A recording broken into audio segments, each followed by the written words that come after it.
हर मनुष्य के भीतर एक रहस्य छिपा है, एक गुप्त द्वार जो दिखता नहीं पर सब कुछ दिखा सकता है। वही है तीसरा नेत्र। यह नेत्र कोई शारीरिक अंग नहीं है, यह चेतना का एक द्वार है जो आपको सीमाओं से परे ले जाता है।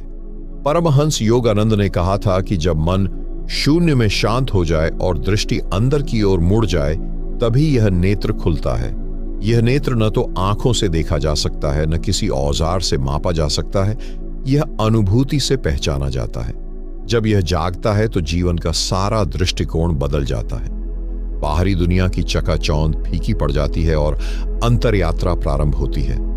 परमहंस योगानंद ने इस यात्रा को एक सरल और प्रभावशाली ध्यान विधि से संभव बनाया।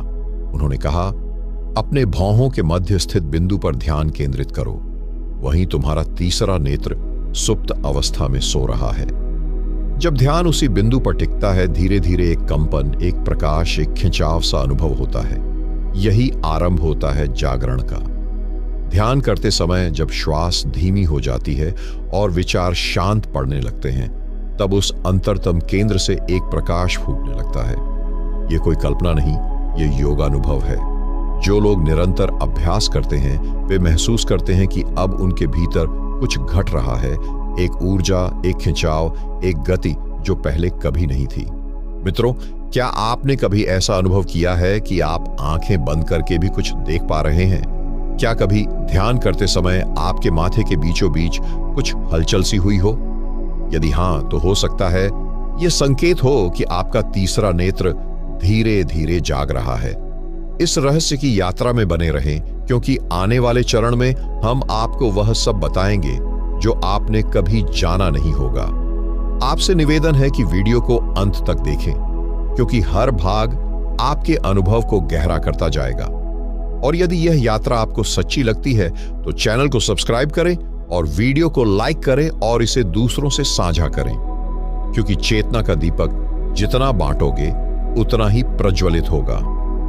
ध्यान में स्थित वह कंपन जब लगातार अनुभव में आता है, तो एक दिन अचानक वह क्षण आता है जब ध्यान स्वयं से ध्यान में प्रवेश कर जाता है।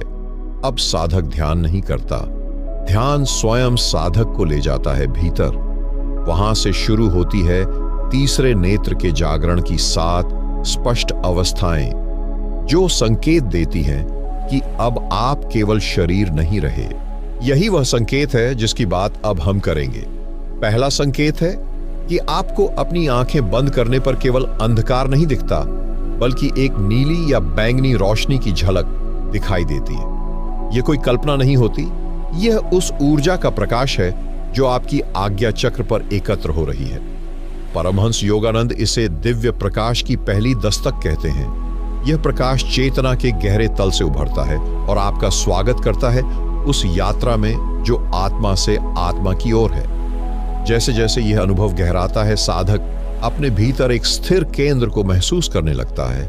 एक ऐसा केंद्र जो न हिलता है न डगमगाता है, जो केवल साक्षी है। दूसरा संकेत तब प्रकट होता है जब आपकी नींद की प्रकृति बदलने लगती है। नींद कम होती जाती है पर थकान नहीं होती। जैसे शरीर तो आराम चाहता है, लेकिन मन भीतर से सचेत और ताजा रहता है। आपको अनुभव होने लगता है कि रात को भी आप किसी सूक्ष्म स्तर पर जाग रहे हैं। कई बार सपनों की जगह एक अंतर यात्रा शुरू हो जाती है, जैसे आप स्वप्न नहीं देख रहे बल्कि किसी दूसरी दुनिया में चल रहे हैं। यही तीसरे नेत्र की ऊर्जा है जो आपको नींद से भी परे ले जाने लगी है। तीसरा संकेत यह है कि आपकी आंतरिक दृष्टि तेज हो जाती है। इसका अर्थ यह नहीं कि आपकी आंखें कोई जादू देखने लगती हैं, बल्कि आप घटनाओं को घटने से पहले महसूस करने लगते हैं। किसी से मिलने से पहले उसका स्वभाव भांप जाना, कोई दुर्घटना या आनंद का पूर्वाभास होना, ये सब उस चेतना की हलचल है जो अब आपकी सीमाओं से बाहर फैलने लगी है। तीसरा नेत्र भविष्य नहीं दिखाता, वह केवल समय की रेखाओं से आपको ऊपर उठाने लगता है, जहां हर क्षण का बीज पहले से मौजूद होता है। और जब यह सब हो रहा होता है तो एक चौथा संकेत बड़ी शांति से आपके जीवन में प्रवेश करता है। वह है विकर्षण। आपको भीड़ अच्छी नहीं लगती, शोर से ऊब होने लगती है। आप उन जगहों को पसंद करने लगते हैं जहां मौन है, पेड़ हैं, नदी है या केवल आप हैं। यह संकेत है कि अब आपकी आत्मा बाहर की जगह भीतर से संवाद करना चाहती है। यही वह अवस्था है जहां साधक परमहंस योगानंद की उस शिक्षा को जीने लगता है जिसमें वह कहते हैं, मौन में ही ईश्वर की भाषा बोली जाती है। यहां तक पहुंचकर अगला संकेत धीरे धीरे प्रकट होता है जिसे हम जानने वाले हैं। वह संकेत है जब बिना बोले भी आपकी भावनाएं, विचार और ऊर्जा किसी दूसरे व्यक्ति तक पहुंचने लगें, तो समझिए यह पांचवां संकेत प्रकट हो रहा है। तीसरा नेत्र अब केवल एक बिंदु नहीं रहा, यह अब एक सेतु बन गया है आप और ब्रह्मांड के बीच। कभी आपने सोचा है कि कोई आपकी बात कहने से पहले ही समझ कैसे लेता है, या आप किसी के मन की बात बिना शब्दों के महसूस कर लेते हैं? यह टेलीपैथी नहीं, यह तीसरे नेत्र की सहज संप्रेषण शक्ति है। आप शब्दों के परे संवाद करना शुरू कर देते हैं क्योंकि चेतना अब कंपन के स्तर पर कार्य कर रही होती है। छठा संकेत उससे भी गहरा है। जब आप ध्यान में बैठते हैं तो केवल शांति नहीं बल्कि भीतर एक दिव्य ध्वनि गूंजने लगती है। इसे परमहंस योगानंद ओम की अनहद ध्वनि कहते थे। यह कोई बाहरी ध्वनि नहीं होती, यह तो ब्रह्मांड की नाद है जो आपके भीतर बजती है। यह ध्वनि कई बार सीटी जैसी, कई बार झरने जैसी या घंटियों की तरह सुनाई देती है, पर ध्यान से सुनने पर वह केवल ध्वनि नहीं, वह चेतना की पुकार होती है। यह वही ध्वनि है जिसे सुनकर योगी ध्यान में खो जाते हैं और समाधि की ओर खींचने लगते हैं। इस अवस्था में व्यक्ति को अपने भीतर एक दिव्य प्रकाश और ध्वनि दोनों का अनुभव होने लगता है। यह कोई सामान्य अनुभव नहीं, यह वह योग अनुभव है जिसमें समय और शरीर की सीमाएं टूटने लगती हैं। मन जो अब तक विचारों का भंडार था, शांत समुद्र बन जाता है, और उस शांत समुद्र की गहराई में उतरने पर सातवां और अंतिम संकेत दिखाई देता है। वह संकेत यह नहीं बताता कि तीसरा नेत्र जाग गया है, वह तो आपको यह महसूस कराता है कि अब देखने वाला ही बदल गया है। देखने वाला शरीर नहीं, मन नहीं, अहंकार नहीं, बल्कि वह चैतन्य है जो साक्षी भाव में स्थित है। आप अब केवल जीवन नहीं देख रहे, आप स्वयं जीवन बन गए हैं। यही परमहंस योगानंद की ध्यान विधि का अंतिम रहस्य है। और जब यह साक्षी भाव गहराता है तब एक प्रश्न भीतर से उभरता है, क्या यह अनुभव यहीं रुकेगा या अब इससे आगे भी कोई यात्रा है? यही वह बिंदु है जहां साधक समाधि और आत्मबोध के द्वार पर खड़ा होता है। और यहां से हम अगले चरण में प्रवेश करेंगे जहां तीसरे नेत्र के जागरण के बाद साधक के जीवन में जो परिवर्तन आते हैं वे केवल आध्यात्मिक नहीं होते, वे भौतिक, मानसिक और भावनात्मक स्तर पर भी दिखाई देने लगते हैं। यह कोई चमत्कार नहीं है, यह चेतना का क्रमिक विकास है। जब तीसरा नेत्र जागता है तो साधक की दृष्टि केवल भीतर की ओर नहीं जाती, वह बाहर की दुनिया को भी एक नई आंख से देखने लगता है। उसे अब लोग, घटनाएं, परिस्थितियां पहले जैसे नहीं लगती, सब कुछ पारदर्शी हो जाता है। जैसे हर वस्तु के पीछे छिपा कारण और ऊर्जा स्पष्ट दिखने लगी हो।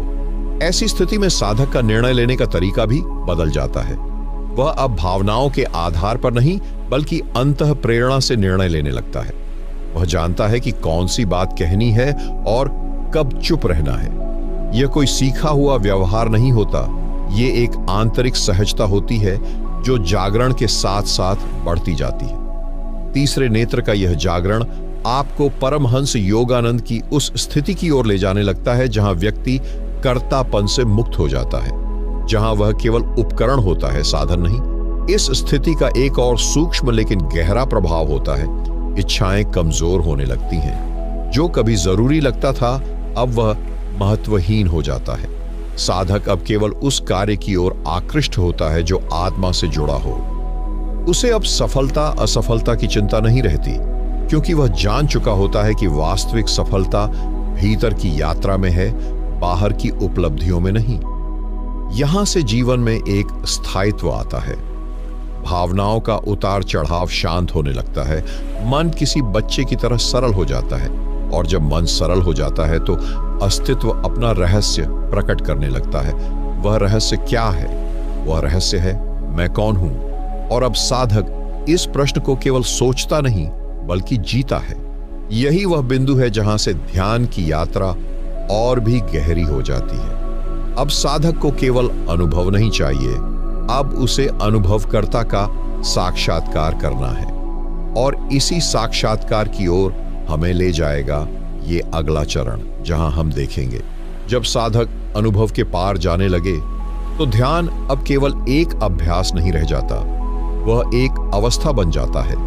यह वह अवस्था है जहां साधक को यह जानने की तृष्णा नहीं रहती कि वह क्या अनुभव कर रहा है, बल्कि अब वह यह जानना चाहता है कि अनुभव करने वाला कौन है।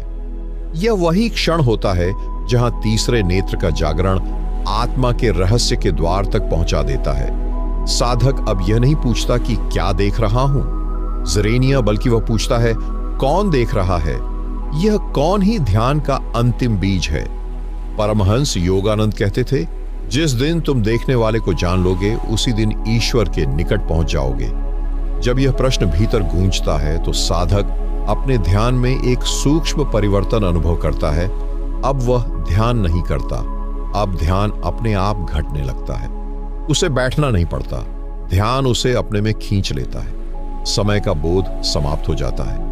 कई बार आधा घंटा एक पल जैसा लगता है और कभी एक पल में पूरा जीवन सिमट जाता है। और फिर आता है एक विलक्षण अनुभव, साधक शरीर से बाहर निकलने लगता है। यह कोई कल्पना नहीं, यह सूक्ष्म शरीर की स्वतंत्रता है जो तीसरे नेत्र के जागरण के बाद स्वतः होती है। शरीर स्थिर बैठा होता है लेकिन चेतना आसपास मंडरा रही होती है, जैसे पक्षी पिंजरे से बाहर निकल आया हो। यह सूक्ष्म देह की यात्रा की शुरुआत होती है जिसे योगी अपने नियंत्रण में लाकर लोकों का अनुभव करते हैं, समाधि की ओर बढ़ते हैं। साधक को यह अनुभव अब डराता नहीं बल्कि आकर्षित करता है, क्योंकि अब मृत्यु का भय धीरे धीरे समाप्त हो जाता है। उसे पहली बार मृत्यु का स्वाद आता है और वह भयावह नहीं, मधुर होता है। मृत्यु अब एक अंत नहीं, एक विस्तार बन जाती है। यहां से साधक की आत्मा पंख फैलाती है। अब जीवन की खोज रहस्य की ओर मुड़ती है। और जब साधक इस स्थिति में आता है तो वह धीरे धीरे अहंकार से मुक्त होने लगता है। उसे अब कोई पहचान नहीं चाहिए, कोई नाम नहीं चाहिए। अब वह केवल एक मौन उपस्थिति बन जाता है। और यही वह मौन है जिसके भीतर परमहंस योगानंद ने ईश्वर को देखा। उसी मौन में उन्होंने अपने शिष्यों को अपने अंतिम दर्शन दिए। और यही मौन हमें आगे ले जाएगा, जहां हम समझेंगे, जब मौन ही उपदेश बन जाए तो जीवन का सबसे महान सत्य शब्दों से नहीं बल्कि चुप्पी से प्रकट होता है। साधक अब बोलता नहीं और फिर भी सब कुछ कह देता है। उसकी उपस्थिति ही उपदेश बन जाती है। यही वह अवस्था है जहां परमहंस योगानंद अक्सर घंटों मौन में बैठते थे और उनके शिष्य केवल उनके पास बैठकर आनंद, शांति और करुणा का अनुभव करते थे। जब तीसरा नेत्र पूर्णतः जागृत हो जाता है तब व्यक्ति मौन की उस ऊंचाई पर पहुंचता है जहां कोई प्रश्न बचता ही नहीं, क्योंकि अब उत्तर देने की आवश्यकता नहीं रह जाती। सब कुछ स्पष्ट होता है, जैसे कोई गूढ़ पहेली अपने आप हल हो गई हो। यह वह दिव्य मौन होता है जो वाणी को पार कर जाता है, जिसे केवल अनुभव किया जा सकता है, शब्दों में बांधा नहीं जा सकता। इस मौन में बैठकर साधक को एक गहरा बोध होता है कि सब कुछ जो हो रहा है वह ईश्वर की योजना के अनुसार हो रहा है। नियंत्रण का भाव विलीन हो जाता है। अब वह अपने जीवन को पकड़ने की कोशिश नहीं करता बल्कि उसे बहने देता है। जैसे गंगा को मार्ग नहीं बताना पड़ता, वह स्वयं प्रवाहित होती है। परमहंस योगानंद कहते थे, जब तुम मौन में स्थिर हो जाते हो तो ब्रह्मांड तुम्हारे भीतर बोलता है। और इस ब्रह्मांडीय संवाद में साधक को 3 चीजें प्राप्त होती हैं: शुद्ध दृष्टि, निर्मल हृदय और साक्षी का भाव। शुद्ध दृष्टि से वह सब कुछ जैसा है वैसा देख पाता है। निर्मल हृदय से वह किसी से द्वेष नहीं रखता और साक्षी भाव से वह हर अनुभव को बिना पकड़े देखता है। इस अवस्था में साधक अब केवल एक व्यक्ति नहीं रहता, वह एक ऊर्जा बन जाता है, एक शुद्ध चेतना, एक चलती फिरती तीर्थ बन जाता है। जहां वह होता है वहां शांति फैलने लगती है। उसके होने से ही वातावरण बदल जाता है, क्योंकि वह अब स्वयं नहीं होता, वह अस्तित्व का माध्यम बन जाता है।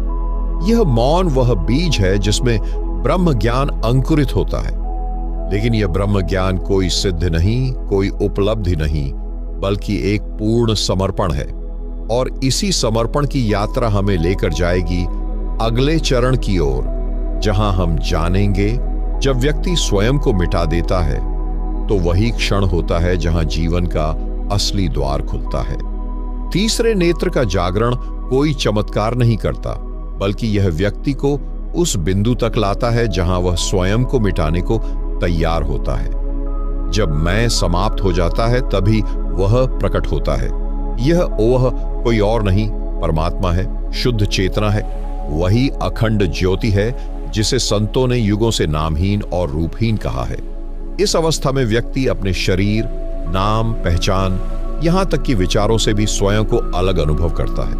वह जानता है कि मैं यह शरीर नहीं हूं, ये मन नहीं हूं, ये विचारों की भीड़ नहीं हूं, मैं केवल साक्षी हूं, निराकार, निर्विचार, नित्य और चिरंतन।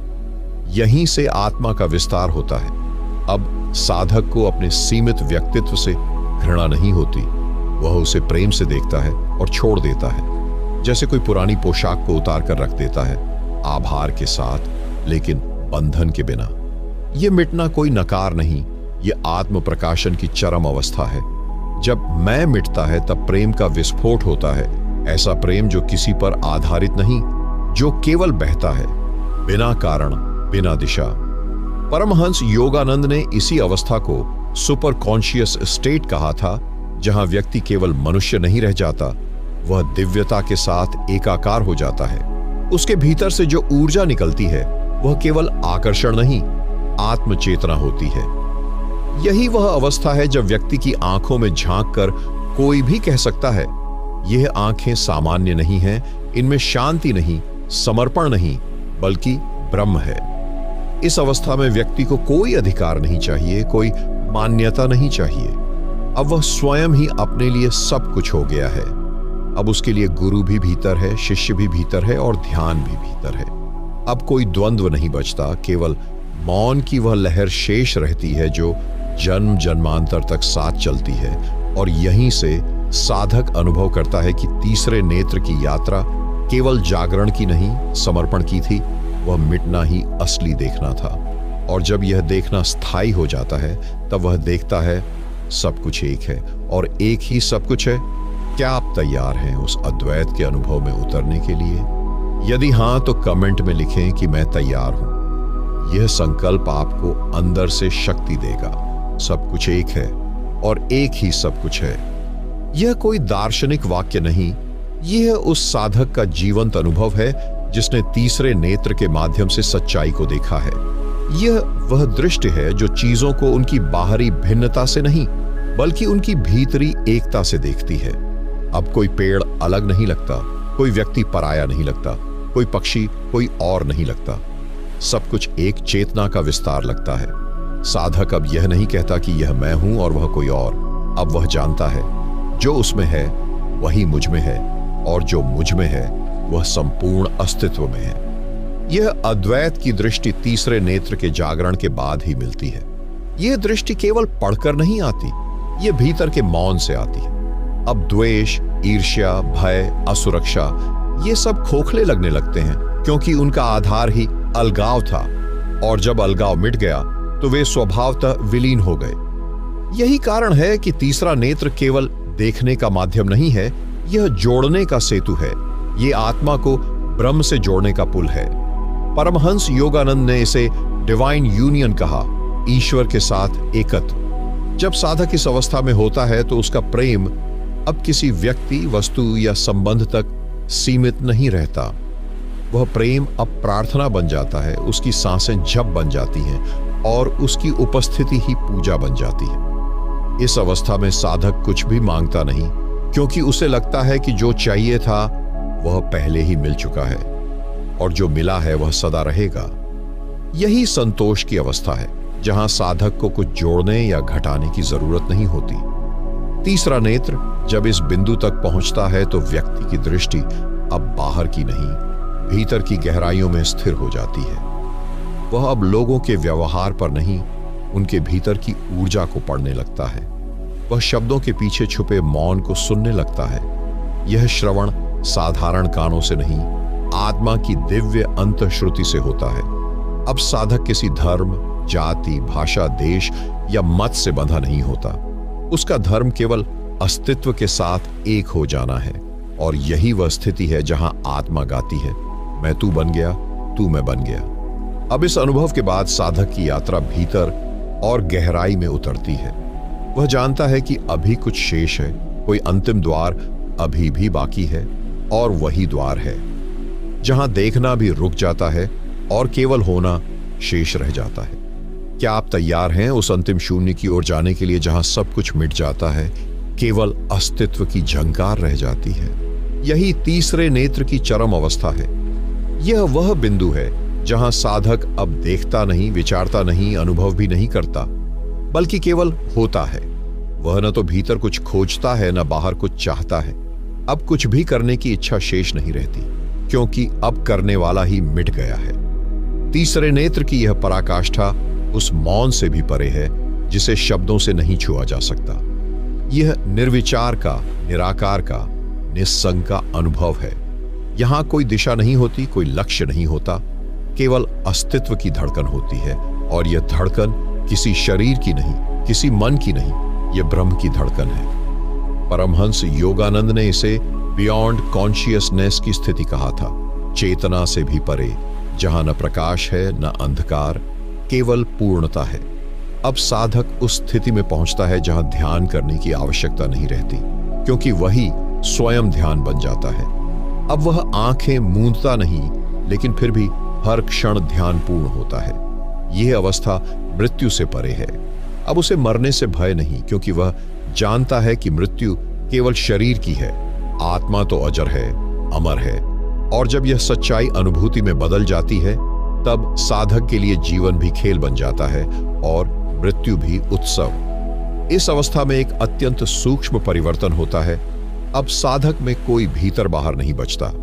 वह जब सांस लेता है तो वह पूरी सृष्टि की सांस बन जाती है। जब वह मुस्कुराता है तो वह ईश्वर की मुस्कान बन जाती है। और जब वह मौन होता है तो जैसे सारा ब्रह्मांड उसकी इस चुप्पी में विश्राम करने लगता है।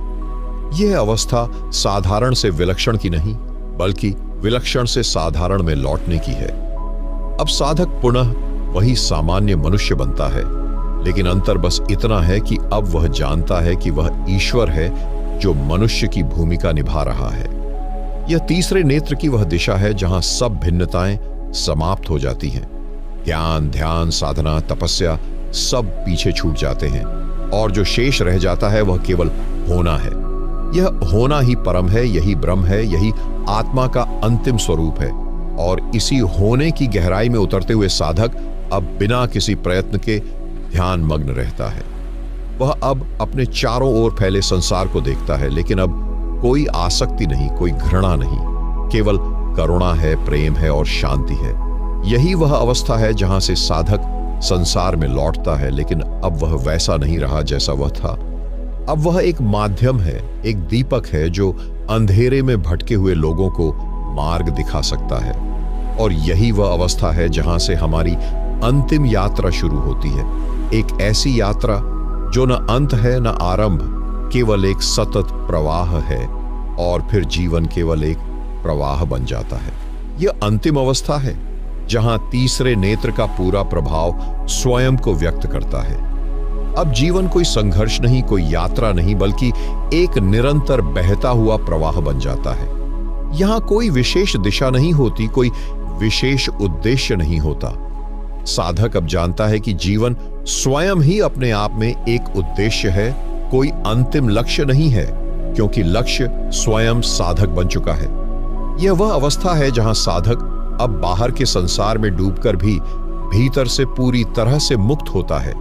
वह शरीर से जुड़ा होता हुआ भी भीतर से पूरी तरह से निराकार होता है। जैसे एक नदी अपने स्रोत से निकलकर समंदर में मिल जाती है, वैसे ही वह साधक अब संसार में रहते हुए भी परमात्मा के साथ एक हो चुका है। साधक का यह प्रवाह अब किसी बाहरी शक्ति से प्रेरित नहीं होता। यह प्रवाह अब स्वाभाविक रूप से अपनी दिशा स्वयं निर्धारित करता है। उसकी पूरी जिंदगी एक ध्यान बन जाती है, उसका हर काम एक साधना हो जाती है। यही वह अवस्था है जहां हर कार्य में उसे मैं नहीं दिखता, बल्कि वह ब्रह्म का रूप बन जाता है, जिसमें हर सांस, हर कदम, हर विचार ब्रह्म की उपासना बन जाती है। परमहंस योगानंद ने इसे सुप्रीम कॉन्शियसनेस कहा था, जहां व्यक्ति अपनी आत्मा को ब्रह्म के साथ पूरी तरह एकाकार पाता है। अब वह जानता है कि हर पल, हर अनुभव और हर वस्तु केवल एक ही परम सत्य का प्रतिबिंब है। वह जब देखता है तो उसे केवल शांति दिखती है, जब सुनता है तो उसे केवल प्रेम की आवाज सुनाई देती है। हर क्षण उसके लिए एक नई उपासना होती है। इस अवस्था में साधक को न कोई चिंता होती है, न कोई आक्रोश। वह अब पूर्णतः संतुष्ट है, क्योंकि वह जानता है कि जीवन का कोई अंतिम उद्देश्य नहीं है। यह सब कुछ तो एक निरंतर प्रवाह है, जिसमें वह स्वयं बह रहा है। अब उसे न किसी लक्ष्य का पीछा करने की आवश्यकता होती है, न किसी गंतव्य तक पहुंचने की। वह बस अपने अस्तित्व में शांति और आंतरिक संतोष का अनुभव करता है। यही है तीसरे नेत्र का वास्तविक जागरण, जहां साधक का जीवन अब एक सहज प्रवाह बन जाता है, जो न किसी दिशा में जाता है, न किसी लक्ष्य तक पहुंचता है। यह एक निरंतर होने की अवस्था है, जहां साधक और संसार के बीच कोई भेद नहीं रह जाता। वह जानता है कि वह खुद ब्रह्म है और ब्रह्म ही उसकी आत्मा है। अब वह अपना रास्ता स्वयं तय करता है, लेकिन उसके भीतर कोई संघर्ष नहीं होता। वह अब हर क्षण में पूरी तरह उपस्थित रहता है। वह किसी विचार, भावना या स्थिति से प्रभावित नहीं होता, क्योंकि उसे पता है कि हर चीज समय के साथ बदलती रहती है। वह स्थिर रहता है शांति में, और उसी शांति के माध्यम से पूरे अस्तित्व के साथ एकता का अनुभव करता है। यह प्रवाह ही उस अवस्था का प्रतीक है, जहां साधक और ब्रह्म एक हो जाते हैं। अब जीवन एक उत्सव बन जाता है। न कोई द्वार है, न कोई बंधन, केवल एक उत्सव, एक आनंद, एक निर्बाध प्रवाह है। इस अंतिम बिंदु तक पहुंचते हुए हम देख सकते हैं कि तीसरे नेत्र का जागरण केवल एक साधना नहीं, एक आत्म प्रकाशन का मार्ग है। यह साधक को आत्मा की गहराई से उस शुद्ध चेतना से जोड़ता है, जो हमारे भीतर हर समय विद्यमान है। जब हम यह अनुभव करते हैं, तो हम जान पाते हैं कि हम कभी अकेले नहीं थे और न ही कभी होंगे। हम सदा के लिए एक हैं। हम ब्रह्म हैं। अब यही शांति, यही ज्ञान, यही प्रकाश हमारी आत्मा का स्थायी रूप बन चुका है, और यही वह अंतिम अनुभव है जो तीसरे नेत्र के जागरण का संपूर्ण अर्थ है। मित्रों, आपने इस अद्भुत यात्रा में हमारे साथ कदम से कदम मिलाकर चलने का संकल्प लिया। इसके लिए मैं आपका दिल से धन्यवाद करता हूं। यह यात्रा केवल ज्ञान की नहीं, बल्कि आत्म खोज और आत्म समझ की भी है। तीसरे नेत्र के जागरण की यह प्रक्रिया एक ऐसा अनुभव है जो हमारे जीवन को न केवल बाहर से, बल्कि भीतर से भी बदल देता है। आप सभी ने देखा कि जब तीसरा नेत्र जागृत होता है, तो हम अपने अस्तित्व की सच्चाई से जुड़ते हैं, और तभी हम समझ पाते हैं कि हम केवल शरीर और मन नहीं, बल्कि ब्रह्म के अंश हैं। हम सबका जो भी यात्रा है, वह एक निरंतर प्रवाह है, जो हमें और ब्रह्म को जोड़ता है। इस यात्रा के अंत में जब हम अपने तीसरे नेत्र को पूरी तरह से जागृत करते हैं, तो हम जान पाते हैं कि असल में हम कभी अकेले नहीं थे और न ही कभी होंगे। हम सभी एक हैं, और यही शांति, प्रेम और ज्ञान हमें हर कदम पर मार्गदर्शन करता है। मैं आपको यही संदेश देना चाहता हूं कि इस यात्रा को केवल एक ज्ञान के रूप में न लें, बल्कि इसे अपने जीवन का हिस्सा बनाएं। जितना अधिक आप इसे अपने भीतर उतारेंगे, उतनी ही अधिक आप उस दिव्य प्रकाश को महसूस करेंगे, जो हमेशा आपके भीतर विद्यमान है। लास्ट में बस आपसे एक गुजारिश है, यदि आप हमारे चैनल पर पहली बार नए दर्शक बनकर आए हैं, तो हमारे चैनल को सब्सक्राइब जरूर कर लें और वीडियो को लाइक कर दें, क्योंकि इसी तरह से आपको जीवन में एक नई आकार देने वाली वीडियो मिलता रहेगा। और ध्यान रखें, आप वही हैं जो आप खोज रहे हैं। धन्यवाद।